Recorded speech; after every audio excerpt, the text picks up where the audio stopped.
expected, so that it's down almost 7% on that.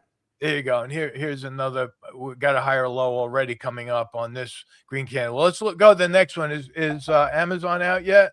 Yes, please. Yes, it is. All right. See, here's Amazon. It's the same thing, except they already started the pivot. Now, I have no idea what the institutions got as far as the news, but here's one where I see they're trying to push it higher.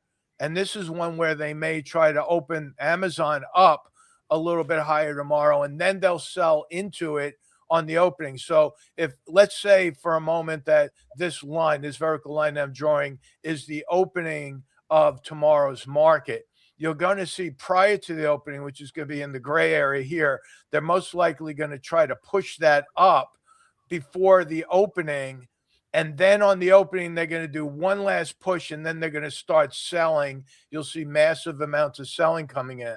Now, again, this is recorded so that you can check tomorrow morning. If you're not able to join us live and you are listening to the recording right now, then you've got the more or less the diagram of how I think that's going to play out tomorrow.